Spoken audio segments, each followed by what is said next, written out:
Hello everyone and welcome to this webinar. I'm Caris Lambert, the Brand Marketing Manager here at Marpay. Welcome to our essential webinar we've made for professionals working in the payroll industry on maternity pay regulations, how to navigate payroll challenges and compliance with confidence. So on our agenda today, we've got quite a bit to fit in, lots of good stuff in here. On the agenda is eligibility and average earnings, decoding, maternity leave law, maternity pay essentials, neonatal and statutory maternity leave, the impact of sick leave, early birth and stillbirth on payroll, keeping in touch days and holiday and how they relate to maternity pay, and a Q&A with our payroll expert, Cybill Watkins here. So you might have noticed on your screen you got a little question panel as part of our GoToWebinar software. So if you do have a question, please pop it in the question panel and we'll do our best to answer as many as we can with the time allowed at the end.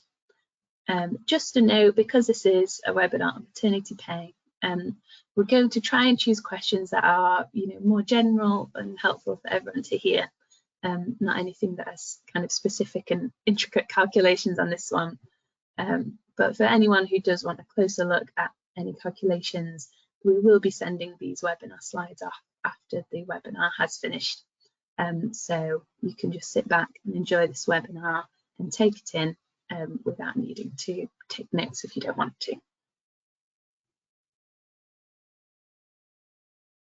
Okay, and for anyone who's new here, of course, we're Marpay. We've been around for nearly 60 years now, and our mission is to make payroll and HR easy.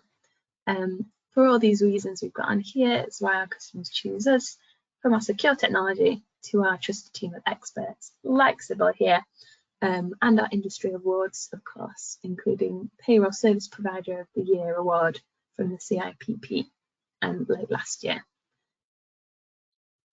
And how do we make it easy? Through these three things: easy software and quality services, which means worry-free compliance for you. If you would like to learn more about us, just let me know in the chat and one of our advisors will follow up with you. But without further ado, let me introduce our guest speaker for this webinar. So Cybill is our Group Product Legislation Manager at Zellis Group, which includes Marpay, Zellis and Benefex. So she describes herself as a payroll geek with an obsession for payroll and HR laws, which she uses to advise and educate on everything legislation, both within our team and externally as well. So she keeps us up to date with legislation in real time to inform our own experts and our product as well. She's also an advocate for neurodiversity in the payroll industry, and we have a past webinar on this in our Knowledge Centre. If any of you want to take a look at our website later, you'll find it in there. And now I'm going to hand over to Cybill to start the webinar. Hello, Cybill. Morning, Caris. Thank you very much. So, good morning, everyone. First of all, in this webinar, we're going to have a brief look at the eligibility of your employees. So from week 20 of the person's pregnancy, you should be receiving medical evidence. Now that is either the MAP-B1 form that we all know and love, but it also may be a medical letter. Technically, if the MAP-B1 is received before the 20 weeks, it's null and void and it shouldn't be accepted by the employer. So personally, I would hand it back to the employee, explain this, and just ask them to have an updated one from their maternity provider at the 20-week point. So 15 weeks before the baby is due, that is one of the many, as we all know, big dates. That will be the qualifying week. We've also got the fact that the the person should have 26 weeks employment up to and including this 15th week so all the way up to the Saturday of that week, to be able to receive statutory maternity pay. Now, leave is a day one right, pay, they need the 26 weeks of employment. During the 15th week before the due date, also the employee must serve notice to the employer that they will be taking their statutory leave. It's also important because it is the starting week for the employer to find the qualifying earnings, and that week is when they count back, and we'll have a little look at that later on in this webinar. So what we've shown on this slide is a count back calendar. So we're going from week 40 up to the week of childbirth. So we show there the 26 weeks, then we have the qualifying week, then we have the earliest leave date, and then the pregnancy absence related week as well. They are the key milestones within a pregnancy that you would need to be aware of.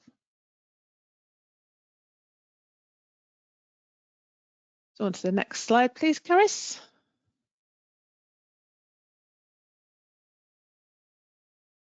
So compulsory maternity leave. This is only from the day after the birth of the baby. Every employee on maternity leave will have a compulsory leave amount. The mother, the birth mother may have already been off for 10 weeks before this date, but the compulsory leave kicks in for 2 weeks for office workers and 4 weeks for a factory worker. Just watch this wording though, because it is from the 1980s. So you should be assessing the physicality of the role rather than your job title when you do your risk assessment for the mother-to-be. Also, you should assess whether they will have a compulsory 2 or 4 weeks leave. The employee has the full choice of when they want to start their maternity leave. And the only time that this would be potentially overwritten is if baby decides to make an appearance before the date that the employee has chosen. So then, as we know, it will be the following day. This now can actually be any day of the week. The employer cannot decide on what date they want the mother to go off or the day that the employee must start the leave. So historically, many years ago, it was that leave always had to be started on the Sunday. This obviously has changed, and the calculation then would be from a week from, so if they started on a Wednesday, their final day of leave before returning would be on the Tuesday. The employee must give 28 days notice of their intention to take the leave, and the employer must respond back within 28 days. Both must be in writing. It's good practice when you reply to your mother to accept the dates, that you also give them a breakdown of their leave, what they've said to you, confirming back in writing, and you may also wish to provide them a schedule of payments. The schedule is your choice. It is not a legal requirement. Now, if the mother, when she gives you her notice that she is going off on maternity, she may turn around to you at that same point and say, I want to return on X date. If there is no return date, you would presume that she'll be taking her full 52 weeks of leave. And if she hasn't given you a date at the beginning, then the mother would also need to give 8 weeks notice of change if they wish to return early. So to return, the legislation requires the employee to give at least 56 days notice, which is your 8 weeks, to return to work. But many employers do allow less. It is the employer's choice though, but that is if you've got somebody that's come in to cover the role, they may be on 4 weeks notice, they may be on a little bit longer, and insisting that this notice of 8 weeks, the 56 days, would then allow you to give notice to the cover person that they will no longer be required for the role. On the bottom of this slide, you will see an extract from an Excel sheet. This is actually HMRC's it's a handy table to help you if you still, like me, like to calculate and check your pay dates manually. We do have a link on this slide, so when you get the slides that you can go through to it, and every year they give an updated table. Throughout historic years, they've been given either on an HTML form or a Word document. This time it's been on this handy Excel. They no longer provide a manual calculation sheet though for pay, which I must admit personally I was a little bit disappointed because I did like it, but I do have a copy that I've saved to my hard drive. Instead, they now offer an interactive checking tool should you wish to use that, whether you're doing your maternity manually or you're just completing random checks, or you're wishing to provide a schedule to your lady and it hasn't yet been processed by your HR team into the HR side, which then feeds through to your payroll.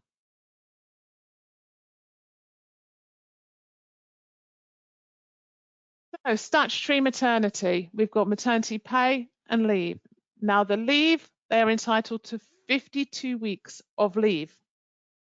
The pay, they are entitled to 6 weeks at 90% of average earnings, followed by 33 weeks at the statutory maternity pay rate, or if their average earnings is lower than statutory maternity, then that would be the rate. It is whichever is lower.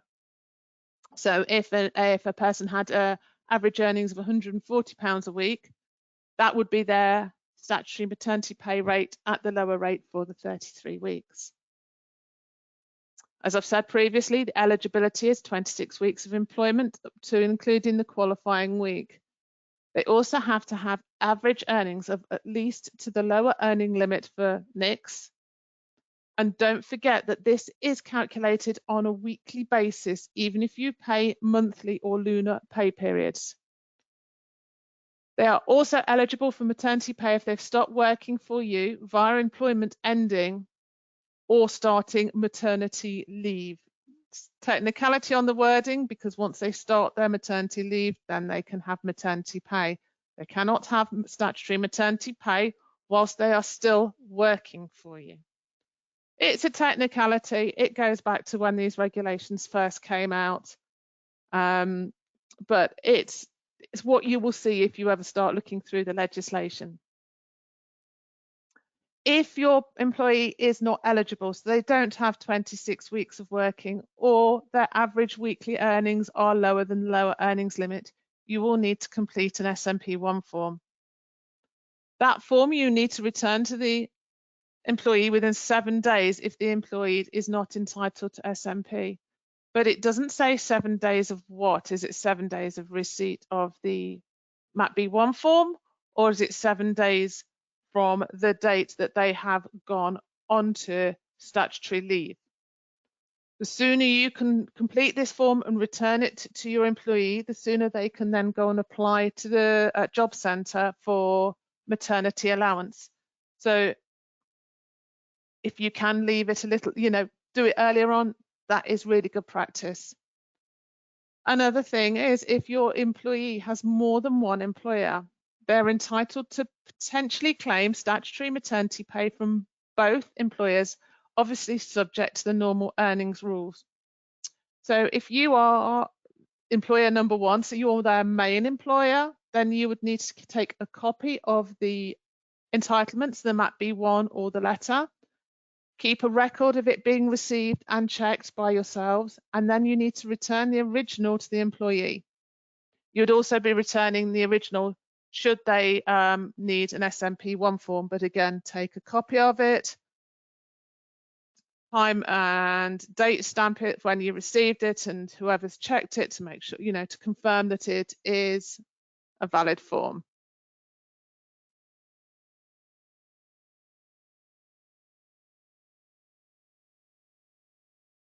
So what we've tried to do is give you an example here of some average earning calculations. The next page will be where these have come from, but I am just going to go through this first of all.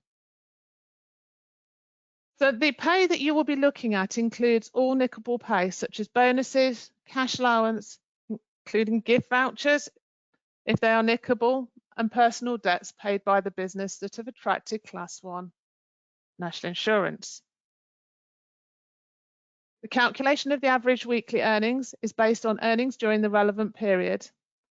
And it is very, very important while you are doing your calculations that you do not round to 2 decimal places to a pence until full entitlement has been established.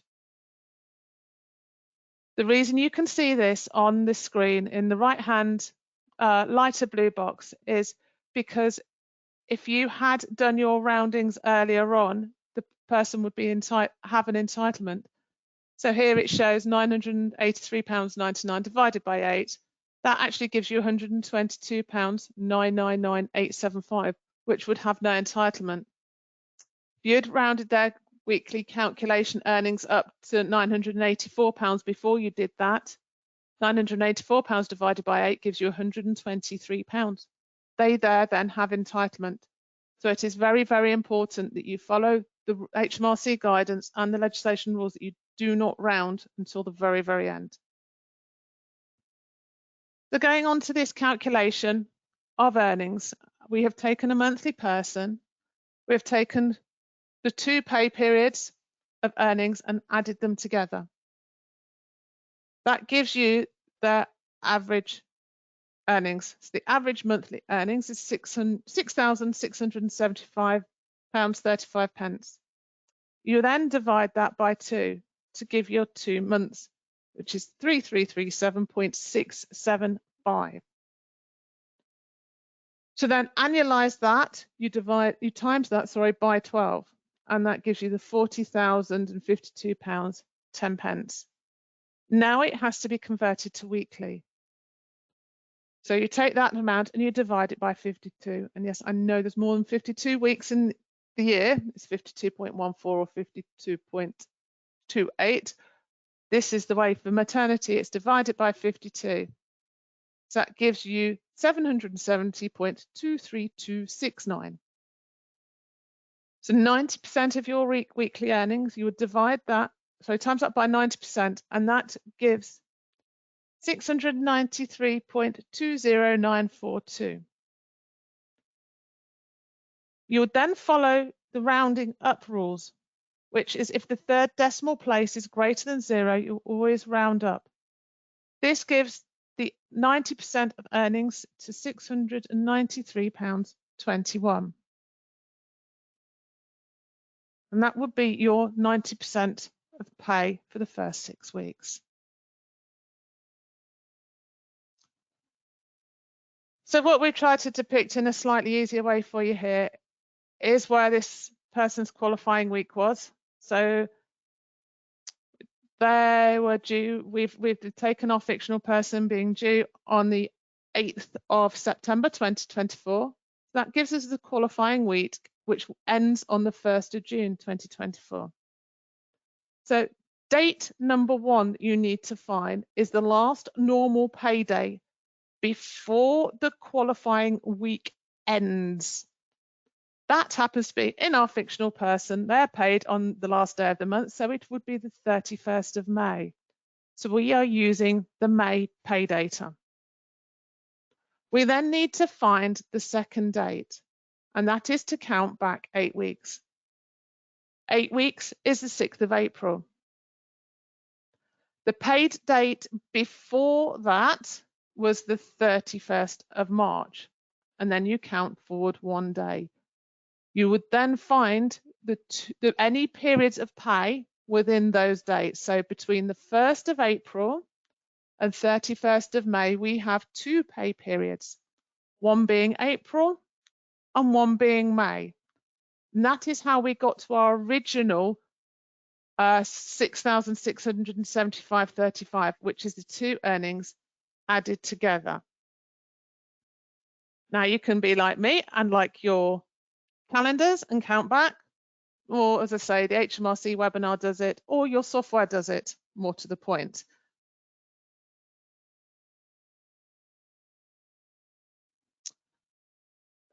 So next we're going to look at pensions. Pensions can be quite confusing, and I do hear a lot of queries around pensions from people on what they do.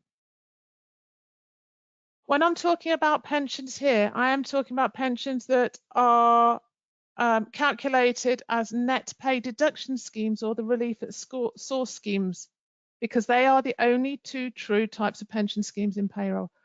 Salary sacrifice we'll look at afterwards. That is very different.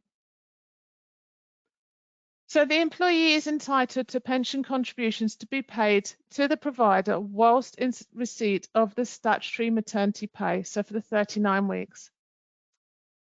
Your employee qualifies for statutory maternity pay. Employee pension contributions are based on what they receive in each pay period for the duration of that leave. The employer contributions are different. They are based on the salary prior to commencing their maternity leave. Now, if they don't qualify for statutory maternity pay, the employee's pension contributions will not be required unless you are paying occupational maternity pay. The employer pension will be required only during ordinary maternity leave, which is your first 26 weeks, based on salary prior to commencing leave. If the employee takes their right of additional maternity leave, which is the next 26 weeks, you would then need to refer to your scheme rules. Does your pension scheme require that pension is contributed during the period of additional maternity leave?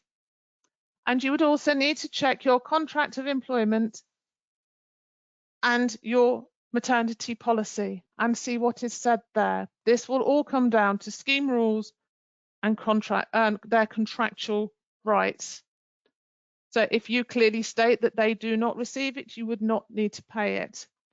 If it doesn't state it, you would need to go to your HR team and check, and then obviously update contracts. But just be careful while updating anything while a person is on leave, because you do have to take into account the fact that they cannot be deemed worse off while they are on leave. So if you make a change that might be detrimental to them, then you would potentially be in a very sticky area of employment law at that point. So if in doubt, you would be better to ensure that the payment is still paid over.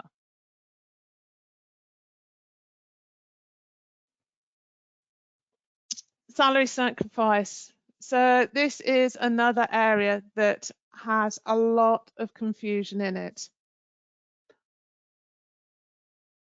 Please remember that if the employee has opted into a salary sacrifice scheme, they have changed their contract to reduce their remuneration in exchange for a benefit. They are still entitled to that benefit whilst they are on leave. You can only reduce the original gross remuneration by this amount if they are in receipt of additional payments such as occupational maternity pay, bonuses, or commission. And we'll cover bonuses and commission later on because there's certain rules around that as well. If your employee is on statutory leave, you cannot take salary sacrifice. But what you cannot do is also not give them that benefit, because it's an employer contribution and it's the employer's responsibility to ensure that that benefit is fully maintained whilst they are on statutory leave.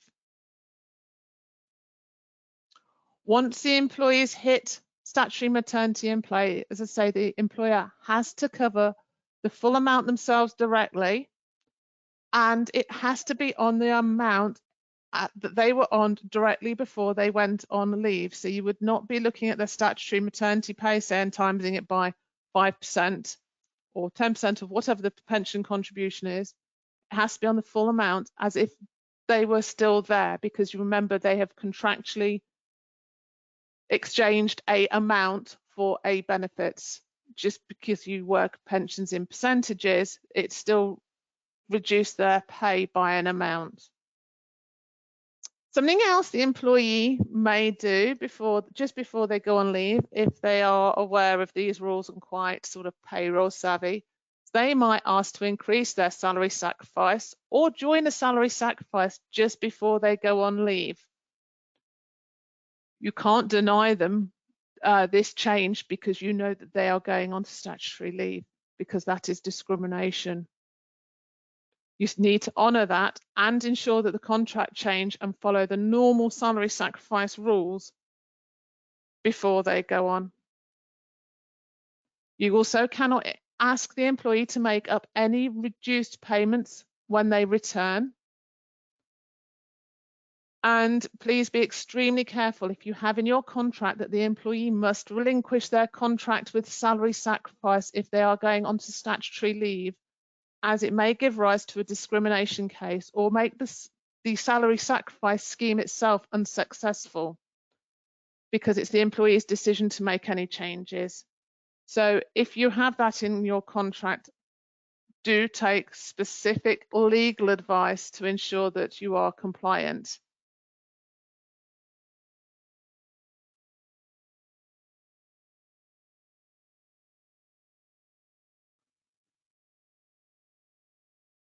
So let's have a look at redundancy and maternity and the rights of maternity. Statutory maternity leave is a day one right under the Employment Rights Act, but statutory maternity pay comes under the Social Security Act, so has different employment rules for eligibility. As I've said before, you've got the 52 weeks of statutory maternity leave, which is broken down to 26 weeks of ordinary maternity leave that you've just heard me talk about, and 26 weeks of additional maternity leave. The rights of return to work are different under these two parts of leave. So the main area is that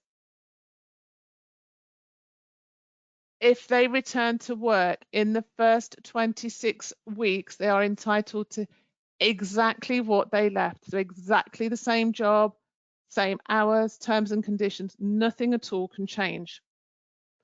If they exercise their right to the additional maternity leave, then this does change, as the employer only has to offer them a job of a similar nature, and it doesn't necessarily have to be the job that they left, but the terms and conditions have to be the same.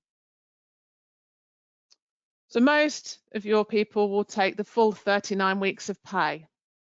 But what you will find that they're not told about is the change of this rights from the first 26 weeks, from the ordinary maternity leave to additional maternity leave. And it changes as at week 27 from day one. So that is the Sunday of week 27, or day one, should they not be going off on Monday, it would be whatever day that is.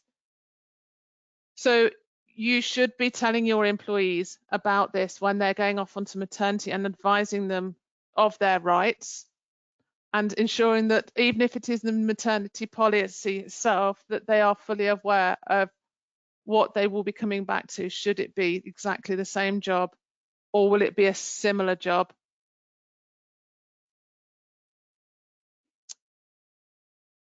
Contracts, terminated contracts. Whether the employee or the employer terminates the contract, the employee is still entitled to statutory maternity pay. The rights to statutory maternity leave have been relinquished if their contract ends at any time.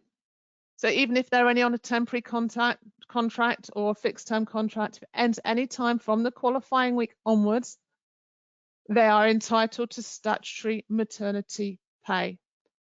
You would still have to terminate the contract and issue P45, and then you would be making an additional payment, whether it be a lump sum at that point of termination, or you may be offering that she is still paid per pay period, statutory maternity pay, but then you would be processing that each pay period as a payment after leaving each time.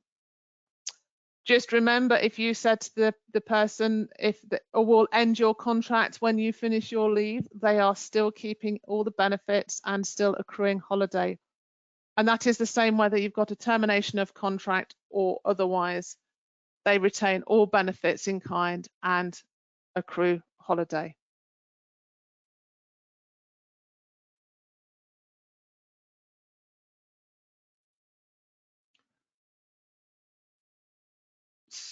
Oh, alabaster. We all love a good bit of alabaster. Ms. Alabaster commenced her maternity leave back in 1996. She was given a pay increase in the December of the 1995, but that wasn't included in her maternity calculations as it fell outside of the qualifying period. She took her company to tribunal and successfully argued that even though her employer paid her in accordance with the terms of the calculation of statutory maternity pay, that this was the breach of the Equal Pay Act and European law. Yes, I know we're out of Europe now, but we've kept this in. In 2004, the European Court of Justice found that the statutory maternity pay regulations failed to properly implement EU law, and as a result, in 2005, SMP regulations were amended so that they became compliant. What this means for you: if a pay rise is processed at any time from the start of the qualifying period for these calculations until the end of the period of maternity leave, the employer is obliged to recalculate statutory maternity due using the increased rate. So she is actually financially potentially better off whilst on maternity pay than she would have been, because it is at any point in that lovely long period. So it will affect potentially the 90% rate and the entitlement to the standard rate, because she may have not originally been entitled to statutory maternity pay. This pay rise may bring her above the LEL, something worth taking into account. Current employees are entitled to make backdated claims for statutory maternity pay increases for up to 6 years. So if you don't do it, they can take you to court. You are expected to keep your statutory maternity pay records for up to 3 years. So employees must be able to support any claims greater than 3 years old with sufficient evidence to show that SMP should have been recalculated. So if the employee kept pay slips for 6 years and you hadn't, now obviously for other reasons we do keep 6+1 anyway, that would at least be covering you on this. It is worth noting though that alabaster is purely for statutory maternity pay and not for any occupational pay you may have. You would need to check your maternity policy. What would you do in that consideration if they get an additional increase so that their occupational could have been increased? Do you automatically increase that, or do you just recount them as statutory maternity pay, claim the additional amount back, but because you've already topped it up to full pay, she's actually not going to be having any more money? Something else to think about: if you operate in any benefits that are linked to pay, such as a salary sacrifice, you'll need to decide and check your policy if you are to increase this to the start of the maternity leave, or if you're to only increase it from the relevant date of the pay increase. Remember, if you're unsure, do get legal advice, as the mother cannot deem to be worse off while on leave. Redundancy. So I'm sure many of you already heard that there are new redundancy laws that offer enhanced protection to staff who have been on maternity, adoption or shared parental leave. The current law that protects them offers them enhanced protection from redundancy whilst on leave, as the employer, obviously, as we know, must offer them an alternative post prior to anyone else provisionally selected for redundancy. Now, this Act does go further than the current rules, and it extends the protection from when an employee notifies the employer of the pregnancy to 18 months after the birth of the child. This is a massive extension. You need to ensure that you have a record of the date that the employee notifies the employer of the pregnancy. This isn't notifying HR either. This is notifying the employer. So as soon as the employee is told their manager, this protection covers them from them. So you should have already made changes to your policies that the start date or the enhancement of the protection to the redundancy, and also review and amend your payroll and HR processes. It just re-emphasizes the need for accurate data recording.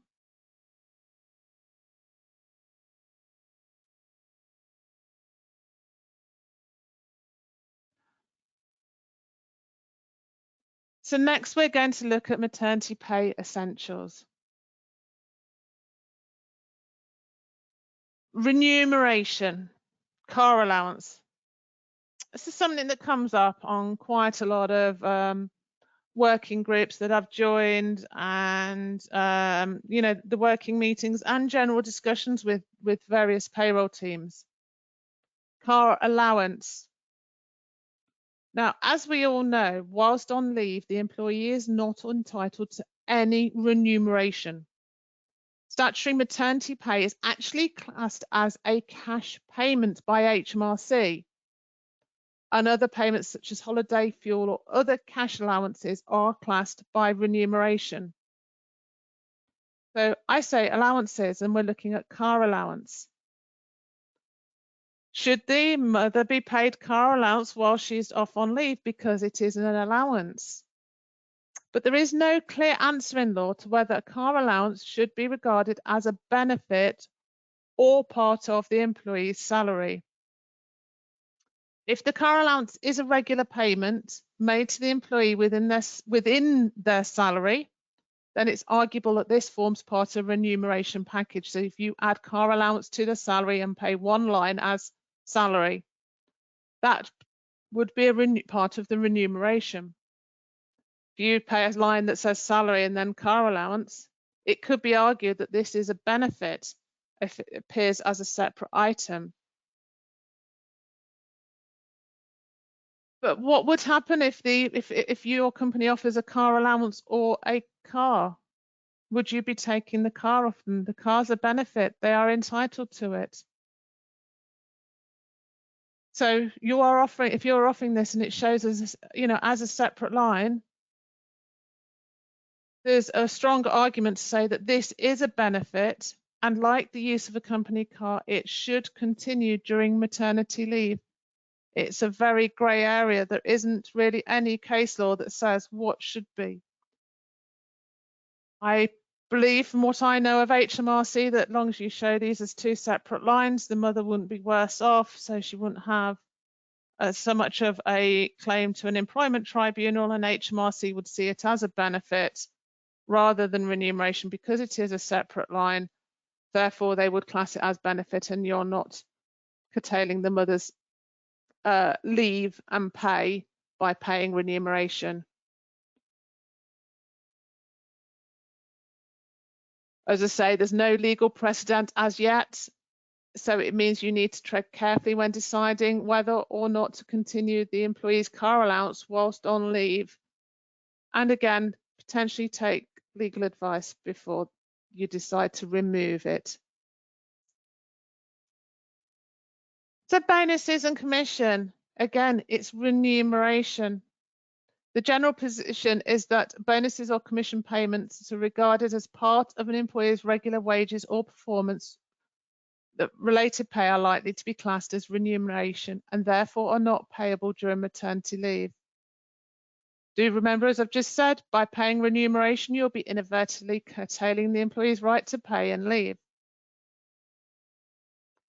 But a lot of people pay bonuses and commission in arrears. So what is clear is that you must pay an employee a prorated bonus or commission payment that is in relation to the following periods of time.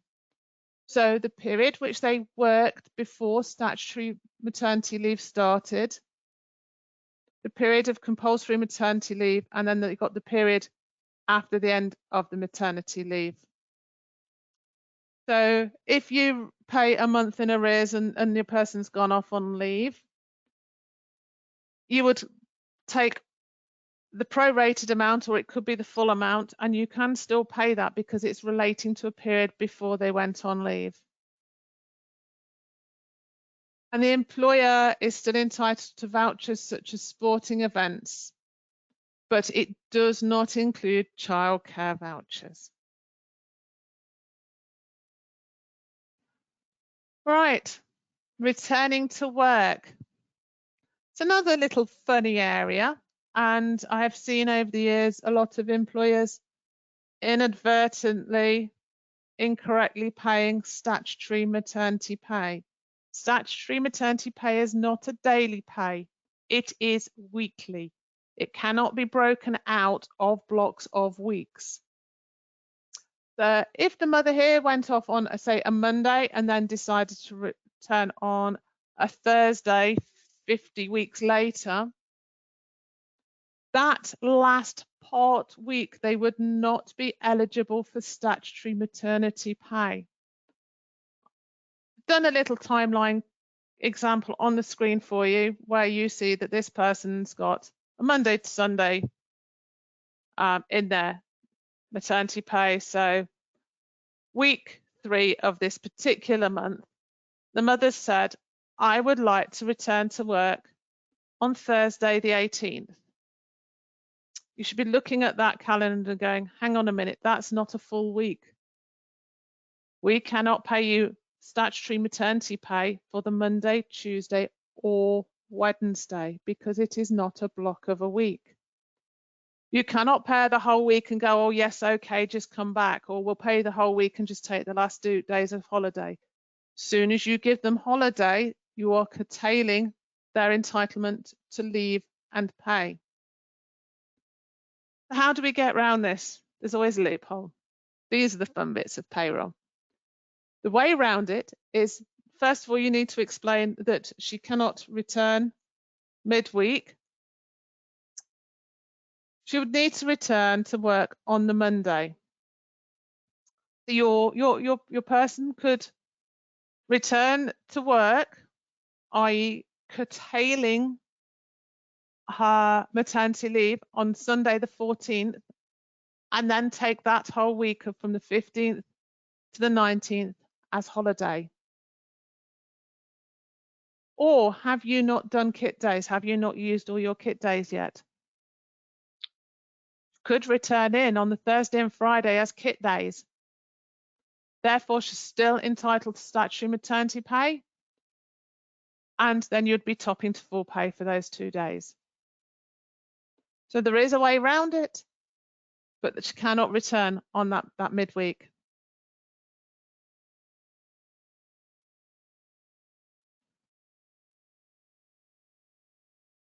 Okay, so neonatal. This is a short bit because we're still waiting for guidance, but we heard a couple of days ago that HMRC have confirmed that as of the 6th of April 2025, the EPS and FPS will have boxes on to accommodate neonatal payments. What this is saying to me is that neonatal pay will be in from April 2025. Whether it be from the 1st of April or 6th of April, we've got to wait and see, and we've got no guidance yet. It's designed for parents of newborns requiring extended hospital care, and it can be taken up to 68 weeks post-birth.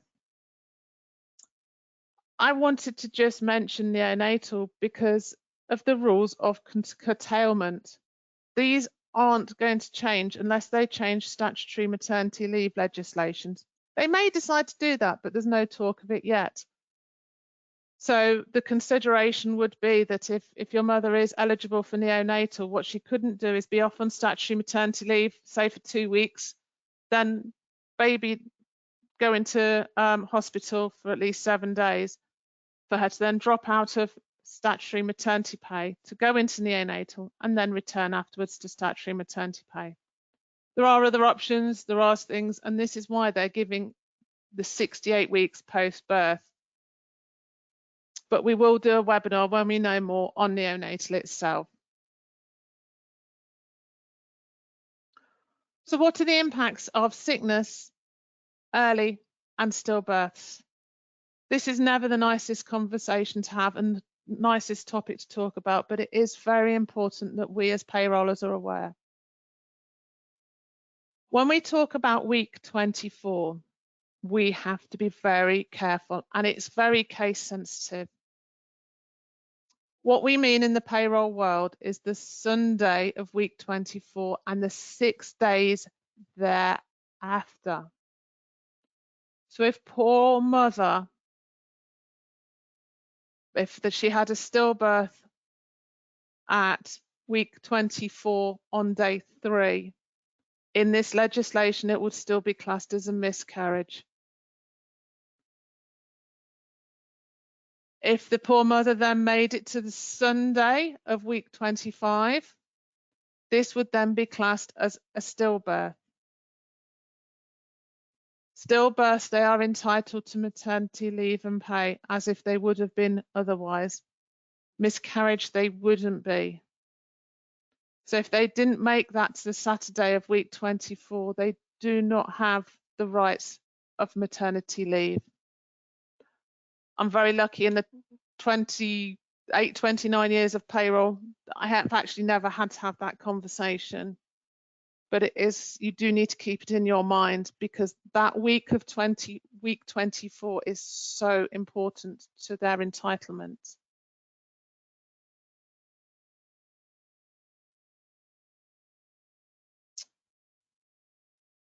So as I said, unfortunately, what the legislation class of miscarriage, there is no entitlement to any maternity leave.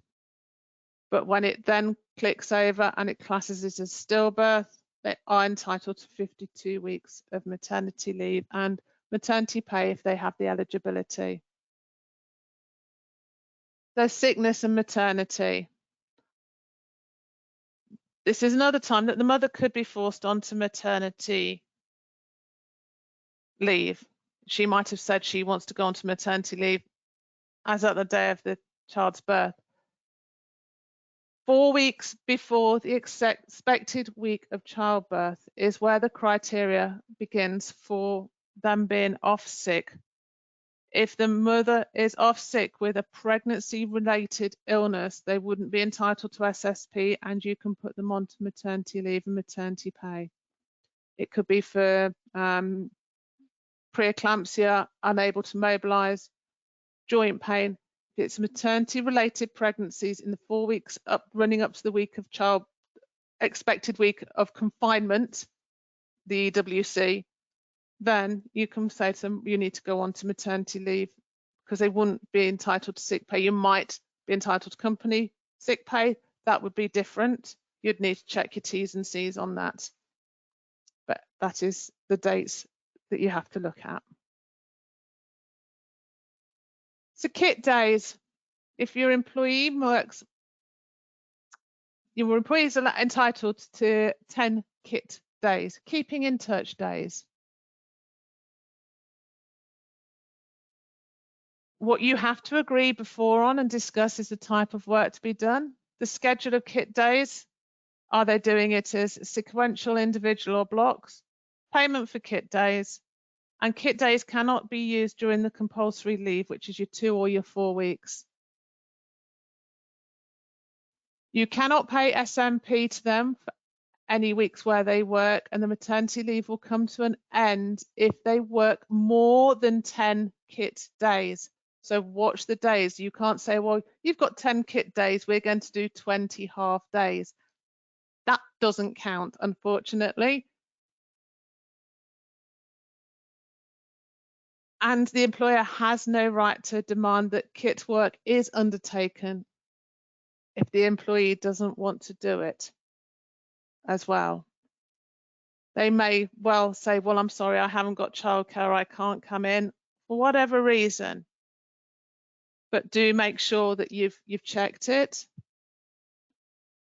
So you need to, you'll be looking at for pay. SMP can go towards the pay. but you will be then topping up to the full hours worked on the kit days.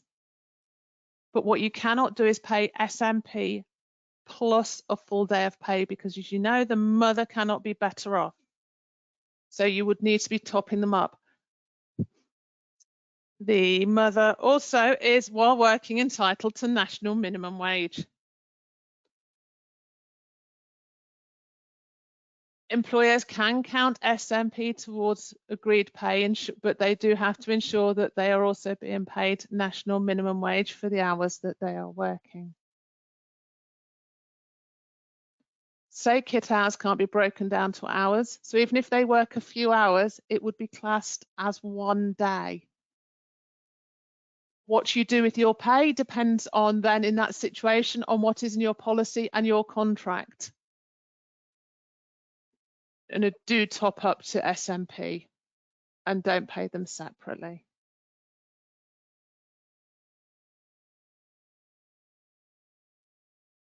If your mother is then at the end of her pay and goes on to the leave,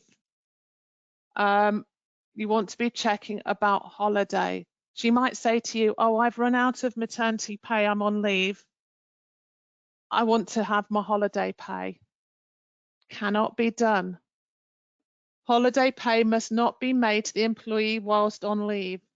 If they ask you to pay their outstanding holiday, you must refuse. And this is unless they've handed their notice in and you're paying them for the final time. May sound harsh, as they might be having financial issues, but it is not legal and it's classed as remuneration. So you would be automatically curtailing their leave without them requesting to return to work.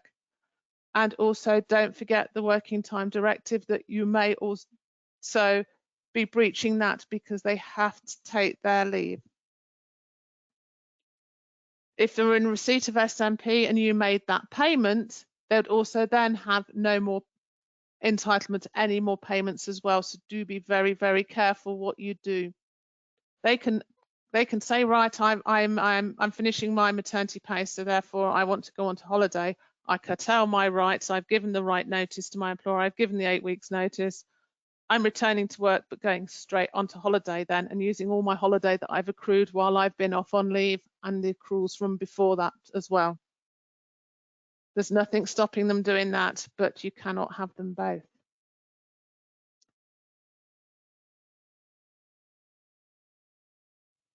So that is the end of this webinar. There's been quite a lot and it's been quite fast. I do appreciate that. But as you say, you'll get these slides and the recordings afterwards. You'll be able to revisit it and have a look at any areas that you haven't been necessarily been able to take in today, but you want to re-listen to. So thank you very much for all your time. So much, Cybill. That was excellent as always, and yeah, so much information in this. I'm sure everyone has a lot to take away. So we've not got loads of time left. I'm going to take a couple of questions and then we'll wrap it up. Let me just find a good question. If you've got any, pop them in the question box.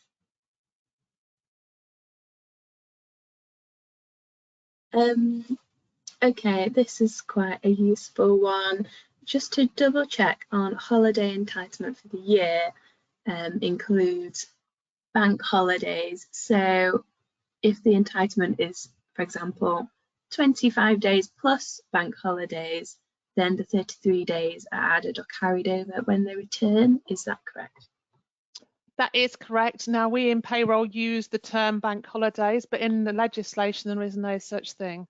What you're looking at is sections regulations 13 and 13A, and this is the entitlement to the 4 weeks plus the 5.6. So if you're using the terminology that we do in payroll still, the bank holidays plus entitlement, yes, they have that full entitlement still for when they return. Thank you. I'm just finding another question. Some of them are quite detailed. 1 second.